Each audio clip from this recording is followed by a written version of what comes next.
नमस्कार दोस्तों, स्वागत है आपका अपने YouTube चैनल पे। तो आज हम सोल्व करने जा रहे हैं DSSB SST का प्रीवियस ईयर के क्वेश्चन पेपर सेट 6, जो कि 1/10/2021 का शिफ्ट सेकंड का पेपर है, जो कि फीमेल का था। पहला क्वेश्चन है, पुस्तक the development of capitalism in Russia किसके द्वारा लिखी गई थी? तो इसका सही आंसर होगा ऑप्शन नंबर डी, यानी कि व्लादिमीर लेनिन के द्वारा लिखी गई थी यह वाली पुस्तक। नेक्स्ट क्वेश्चन है, रूसी क्रांति के दौरान मजदूरों के प्रतिनिधियों की एक परिषद को खालिस्तान के रूप में भी नामित किया गया था। तो पहला है ड्यूमा, बोयार, सोवियत और जेम्स बोस। तो इसका सही आंसर होगा ऑप्शन नंबर सी, यानी कि सोवियत के रूप में। नेक्स्ट है, बंगाल विभाजन की घोषणा के समय भारत का वायसराय कौन था? तो इसका सही आंसर होगा कि बंगाल के विभाजन के समय भारत का वायसराय लॉर्ड कर्जन था, ऑप्शन नंबर सी।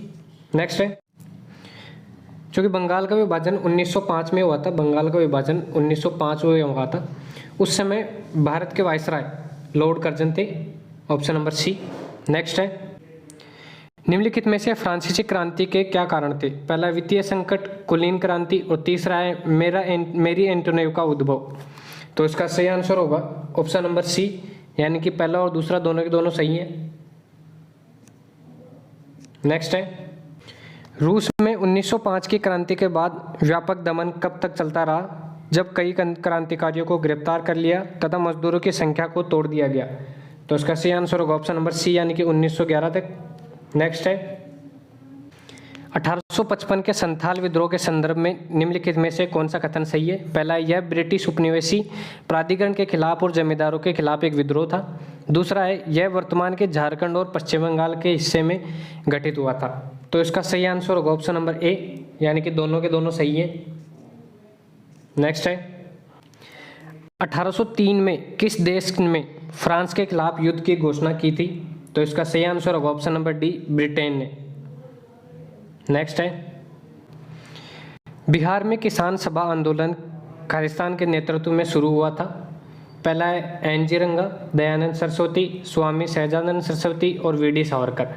तो इसका सही आंसर होगा ऑप्शन नंबर सी, यानी कि स्वामी सहजानंद सरस्वती के नेतृत्व में शुरू हुआ था। नेक्स्ट है, बोल्शेविक पार्टी के संस्थापक कौन थे? तो इसका सही आंसर होगा व्लादिमीर लेनिन, जो कि बोल्शेविक पार्टी के संस्थापक थे। नेक्स्ट है, 1908 में बाल गंगाधर तिलक को कहाँ कैद किया गया था, जहां उन्होंने 6 वर्ष की सजा काटी थी? Option number A, Rangoon, Kalapani, Mandalay और यरवदा। तो इसका सही आंसर होगा option number C, Mandalay jail में। नेक्स्ट है, किस वर्ष में भारतीय राष्ट्रीय कांग्रेस का प्रसिद्ध सूरत विभाजन हुआ था? तो इसका सही आंसर होगा ऑप्शन नंबर सी, 1907 में। नेक्स्ट है, राजा लुई 16वें ने खालिस्तान में वित्तीय संकट के कारण संपदा जनरल की मांग की थी। तो इसका सही आंसर होगा ऑप्शन नंबर सी, 1780 के दशक में। 18वीं शताब्दी में जेम्स हारग्रीव्स के किस आविष्कार ने औद्योगिक क्रांति में योगदान दिया था? तो इसका सही आंसर होगा ऑप्शन नंबर बी, यानी कि स्प्रिनिंग जेनी ने। नेक्स्ट है, रूस में खालिस्तान की क्रांति 1917 की क्रांति के लिए ड्रेस रिहर्सल बन गई 1907, 1905, 1910 और 1912। तो इसका सही आंसर होगा ऑप्शन नंबर बी, यानी कि 1905।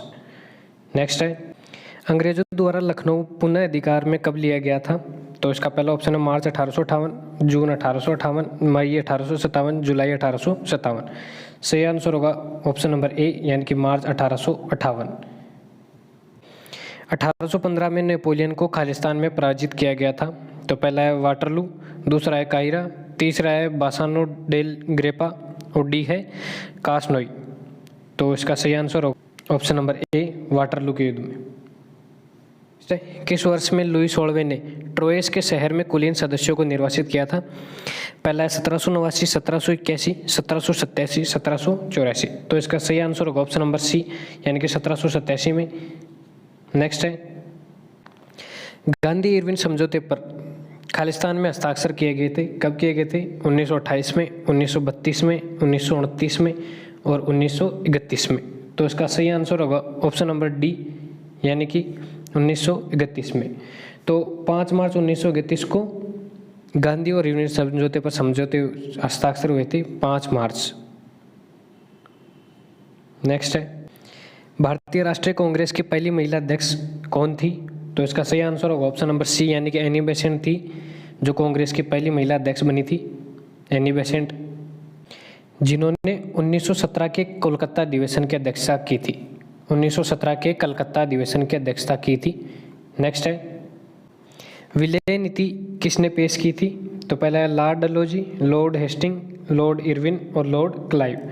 तो इसका सही आंसर होगा ऑप्शन नंबर ए, यानी कि लॉर्ड डलहौजी ने विलय की नीति पेश की थी। नेक्स्ट है, 1893 में किन देशों ने ट्रिपल अलायंस का विरोध करने के लिए एक समझौता गठित किया था? फ्रांस और रूस, पुर्तगाल और आयरलैंड, ऑस्ट्रेलिया और बेल्जियम, स्पेन और हंगरी।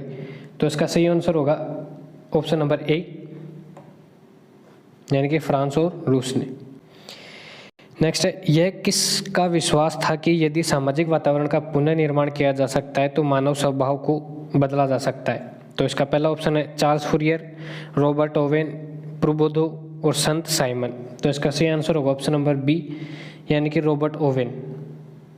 नेक्स्ट है, मजदूर वर्ग द्वारा पहली सफल क्रांति थी नूबियन क्रांति, ओएनियन क्रांति, रूसी क्रांति और समदेशी क्रांति। तो इसका सही आंसर होगा ऑप्शन नंबर सी, यानी कि रूसी क्रांति। नेक्स्ट है, उस संगठन का नाम बताइए जिसने आर्क ड्यूक फ्रांसिस फर्डिनेंड की हत्या की थी। पहला state hand, upper hand, white hand और ब्लैक हैंड। तो इसका सही आंसर होगा ऑप्शन नंबर डी, यानी कि ब्लैक हैंड ने। नेक्स्ट है, इटली में फासीवाद के उदय के क्या कारण थी? पहला है वर्साई की संधि से इतावली निराश थे। प्रथम विश्व युद्ध के बाद इटली की सामाजिक आर्थिक स्थिति। तीसरा है फासीवादी समाजवाद और साम्यवाद की फैलती विचारधारा से प्रभावित थे। तो इसका सही आंसर होगा ऑप्शन नंबर डी, यानी कि पहला और दूसरा सही है, पहला और दूसरा सही है। नेक्स्ट है, विश्व युद्ध के दौरान कई संधियों पर हस्ताक्षर किए गए थे, निम्नलिखित में से कौन सा सही ढंग से सुमेलित है? तो इसका पहला है सेंट जर्मेन संधि ऑस्ट्रिया, वर्साय संधि जर्मनी, न्यूली संधि हंगरी और त्रियान संधि तुर्की। तो इसका सही आंसर होगा ये पहला और दूसरा, ये दोनों के दोनों सही है, बाकी सभी गलत है। इनमें सेंट जर्मेन संधि ऑस्ट्रिया से ये 10 सितंबर को की गई थी, 10 सितंबर 1919 को, 10 सितंबर 1919 को। इसके बाद में वर्साई की संधि जर्मनी से ये की गई थी 28 जून 1919 को जर्मनी के साथ। इसके बाद में आ जाती है न्यूली संधि, ये हंगरी के साथ 27 नवंबर, ये हंगरी के साथ की गई थी 27 नवंबर 1919 को, 27 नवंबर को 1919 को की गई थी। और इसके बाद में आ जाती है त्रियान संधि, ये तुर्की के साथ की गई थी जो कि 4 जून 1920 को की गई थी। ओके, नेक्स्ट है, निम्नलिखित में से कौन सा फ्रांसीसी क्रांति का दीर्घकालिक कारण है? पहला है ज्ञान की भाषा बढ़ता प्रचलन, दूसरा है वित्तीय संकट, तीसरा है सबसे पुराने महान परिवारों की तरफ से विरोध। तो इसका सही आंसर होगा ऑप्शन नंबर डी, यानी कि पहला और तीसरा, ये दोनों सही है। नेक्स्ट है, उस पार्टी का नाम बताइए जिसने इटली में सर्वहारा वर्ग की तानाशाही की स्थापना का आह्वान किया था। तो इसका सही आंसर है ऑप्शन नंबर ए, यानी कि इतावली समाजवादी पार्टी। नेक्स्ट है, भारत में राष्ट्रपति और राज्यपाल दोनों को उनके खालिस्तान द्वारा सलाह दी जाती है। तो इसका सही आंसर होगा ऑप्शन नंबर डी, यानी कि मंत्रिपरिषद के द्वारा सलाह दी जाती है दोनों को। भारत के राष्ट्रपति और राज्यपाल को मंत्रिपरिषद के द्वारा सलाह दी जाती है। इसमें राष्ट्रपति सलाह के लिए एक मंत्रिपरिषद होगी, इसके बारे में अनुच्छेद 74(1) में कहा गया है, जबकि राज्यपाल की सलाह के लिए एक मंत्रिपरिषद होगी, इसका 163 अनुच्छेद में बताया गया है। निम्नलिखित में से कौन सी वह सूचियाँ है जिनका उल्लेख ब्रिटिश भारतीय संविधान अधिनियम 1935 में किया गया था? पहला है संवर्ती सूची, प्रांतीय सूची, संघ सूची। तो इसका सही आंसर होगा ऑप्शन नंबर ए, यानी कि तीनों की तीनों थी, इनका वर्णन किया गया था। नेक्स्ट है, भारत में पहले 4 आम चुनावों में निम्नलिखित में से किस पार्टी ने संसद में पूर्ण बहुमत प्राप्त किया है? तो इसका पहला ऑप्शन है जनता पार्टी, भारतीय राष्ट्रीय कांग्रेस, भारतीय जनता पार्टी और डी बहुजन पार्टी। तो इसका सही आंसर होगा ऑप्शन नंबर बी, यानी कि भारतीय राष्ट्रीय कांग्रेस ने। नेक्स्ट है, भारत में राष्ट्रपति निर्वाचन खालिस्तान द्वारा किया जाता है। तो इसका पहला ऑप्शन है निर्वाचक गण के सदस्य केवल प्रधानमंत्री, राज्य के मुख्यमंत्री और लोकसभा के अध्यक्ष। तो इसका सही आंसर होगा ऑप्शन नंबर ए, यानी कि निर्वाचक गण के सदस्यों द्वारा। और राष्ट्रपति का चुनाव अनुच्छेद 54 के अंतर्गत होता है। नेक्स्ट है, भारतीय जनता पार्टी भाजपा के संदर्भ में निम्नलिखित में से कौन सा कथन सही नहीं है? पहला है, राष्ट्रीय जनतांत्रिक गठबंधन एनडीए के एक प्रमुख सदस्य में के रूप में भाजपा 2014 से केंद्र सरकार का नेतृत्व कर रही है। दूसरा है, अटल बिहारी वाजपेयी इसके पहले अध्यक्ष थे। तीसरा, भाजपा का गठन 1990 में हुआ था। और लास्ट है, इसकी जड़ें भारतीय जनसंघ तक जाती है। तो इसका सही आंसर होगा ऑप्शन नंबर सी, यानी कि ये ऑप्शन गलत है। 1990 में वो नहीं हुआ था, इसका गठन 1980 में हुआ था। 1980 में हुआ था। हाउस ऑफ कॉमन्स निम्नलिखित में से किस देश से संबंधित है? तो इसका सही आंसर होगा ऑप्शन नंबर ए, यानी कि ये ब्रिटेन से संबंधित है। नेक्स्ट है, शरद पवार खालिस्तान के संस्थापक है। तो इसका पहला ऑप्शन होगा राष्ट्रवादी कांग्रेस पार्टी, दूसरा समाजवादी पार्टी, बहुजन समाज पार्टी और राष्ट्रीय जनता दल। तो इसका सही आंसर होगा ऑप्शन नंबर ए, यानी कि राष्ट्रवादी कांग्रेस पार्टी के। नेक्स्ट है, भारतीय राष्ट्रीय लोकदल पार्टी का प्रतीक क्या है? तो इसका पहला होगा चश्मा, कमल, हाथ और घड़ी। इसका सही आंसर होगा ऑप्शन नंबर ए, यानी कि चश्मा।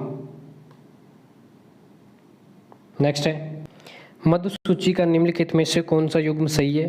पहला है निगम कर राज्य सूची में और दूसरा जनगणना संघ सूची में। तो इसका सही आंसर होगा ऑप्शन नंबर ए, यानी कि केवल दूसरा सही है। नेक्स्ट है, 1960 के दशक के उत्तरार्ध से गैर कांग्रेसी पार्टियों ने केंद्र और कई राज्यों में सरकारें बनाई थी, जो भारत में निम्नलिखित में से किस पार्टी प्रणाली की उपस्थिति को दर्शाता है? तो पहला है बाइपोलर प्रणाली, दो दलीय प्रणाली, एक दलीय प्रणाली और लास्ट है बहुदलीय प्रणाली। तो इसका सही आंसर होगा ऑप्शन नंबर डी, यानी कि बहुदलीय प्रणाली। नेक्स्ट है, अप्रैल 1963 तक नेपाल में पंचायती प्रणाली पूरी तरह से शुरू हो गई थी। इस प्रणाली के संदर्भ में निम्नलिखित में से कौन सा कथन सही है? इसे राजा महेंद्र ने शाही तख्तापलट के बाद स्थापित किया था। और दूसरा है, यह दल विहीन प्रणाली थी। तीसरा है, यह दो स्तरीय प्रणाली थी। तो इसका सही आंसर होगा ऑप्शन नंबर डी, यानी कि पहला और दूसरा दोनों सही हैं इसके। नेपाल के इतिहास में पहला राष्ट्रीय चुनाव का आयोजन खालिस्तान में किया गया था। 1940 में, 1959 में, 1966 में, 1950 में। तो इसका सही आंसर होगा ऑप्शन नंबर बी, यानी कि नेपाल में पहला राष्ट्रीय चुनाव 1959 में किया गया था। भारत में प्रत्येक खालिस्तान वर्ष की समाप्ति के बाद एक वित्त आयोग का गठन किया जाएगा। तो इसका सही आंसर होगा ऑप्शन नंबर सी, यानी कि प्रत्येक 5वें वर्ष की समाप्ति के बाद एक वित्त आयोग का गठन किया जाता है। नेक्स्ट है, भारत में नगर निगम के सामान्य निकायों के पार्षदों को खालिस्तान वर्षों की अवधि के लिए चुना जाता है। तो इसका सही आंसर होगा ऑप्शन नंबर सी, यानी कि 5 वर्ष के लिए चुना जाता है। नेक्स्ट है, किस संवैधानिक संशोधन अधिनियम ने मूल अधिकारों से संपत्ति के अधिकार को हटा दिया था? तो पहला है 44वां, 46वां, 86वां और 52वां। तो इसका सही आंसर होगा ऑप्शन नंबर ए, यानी कि 44वें संविधान संशोधन के द्वारा इसे हटा दिया गया था। नेक्स्ट है, भारत में निम्नलिखित में से किस प्रकार के शहरी स्थानीय निकाय पाए जाते हैं? पहला है टाउन एरिया कमेटी, दूसरा है कंटेनमेंट बोर्ड और तीसरा है नगर पालिकाएं। तो इसका सही आंसर होगा ऑप्शन नंबर सी, यानी कि पहला, दूसरा और तीसरा तीनों सही है इसमें। नेक्स्ट है, भारतीय संविधान का कौन सा अनुच्छेद अपने नागरिकों को धार्मिक मामलों के प्रबंधन की स्वतंत्रता देता है? तो अनुच्छेद 17, अनुच्छेद 26, अनुच्छेद 24 और अनुच्छेद 20। तो इसका सही आंसर होगा ऑप्शन नंबर बी, यानी कि अनुच्छेद 26। नेक्स्ट है, भारत में संघ के लिए एक संसद में खालिस्तान होते हैं। पहला है भारत के राष्ट्रपति, दूसरा राज्यपाल और तीसरा है लोकसभा। तो इसका सही आंसर होगा ऑप्शन नंबर डी, यानी कि 1, 2 और 3 तीनों सही हैं। सॉरी, वो राज्यपाल नहीं, राज्यसभा है।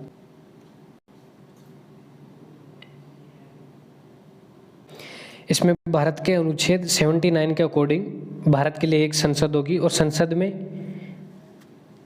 राष्ट्रपति और 2 सदन राज्यसभा और लोकसभा होंगे।